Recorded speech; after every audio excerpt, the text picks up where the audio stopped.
So there are several things that you need to think about when we are looking at um, East Asian criminal group, especially when the ties to the triad. I know there are a lot of researchers out there and the human rights activists in Southeast Asia who is working on East Asian trafficking groups that are involved in scam compound. But do you know, like these groups, right? Like these whether they're trafficking or human trafficking or drug trafficking, they've always been around in Southeast Asia, and these investors and politicians behind these operations have always been profited off of these activities. And it's just that just recently, like that these days that they're focusing on what's the word, scam compound, because of the internet and technology. But prior to technology being available, they were still around. Like, nothing has ever changed when I look at the literatures. For instance, the casinos and hotels, the massage parlors, restaurants have always been part of these operation. Real estate investment have always been part of this operation. The only thing that changes the use of technology and the scam compound being globalized, as opposed to these activities are skewed to certain regions around the world. So 10 years ago, this happened in South Korea. Same thing. When I look into their the news articles, the same thing. So my question for you about the Prince Group, when you look at this guy's age, he's only 38, and he started his operation in 10 years ago when in 2015, indictment said. When you look at the indictment, it says that he started his operation in 2015, if I remember correctly.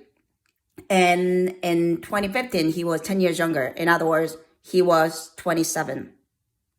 So you mean to tell me 27 years old knows how to travel internationally all by himself and created this operation, helping the North Koreans laundering money and helping Iranian laundering. This is not something that you can pull off as 27 years old or even now, how old is he, 38?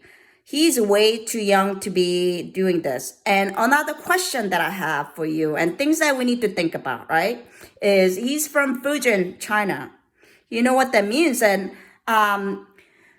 Fujianese are not really in the criminal underworld. And I am not saying I'm like the foremost authority when it comes to Fujianese, but you have to entertain the idea that the Hong Kong triad, like Sunny On, who's have been ever like a 14K triad, they've been in Southeast Asia and around the globe for way longer. And sure, they utilize Fujianese, but there's some kind of, and I heard it from another trafficker, right? Like she was trafficking Korean Chinese from, for forced labor.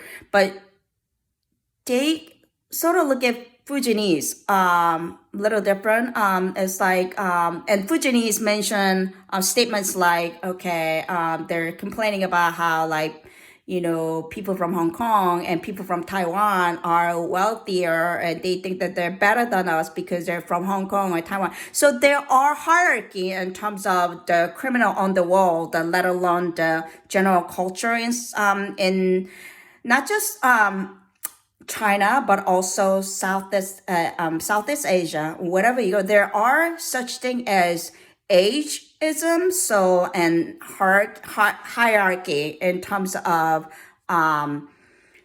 where you belong and the class of where what part of the investor level that you are in. Sure, he has a private bank, but do we know that this guy is the real guy that we want to look for, or are there other group of individuals? And now indictment, to be fair, the U.S. indictment also mentioned that he had relationship and connections and he benefited for his illegal activity from his influence and connection through the high level officials in China.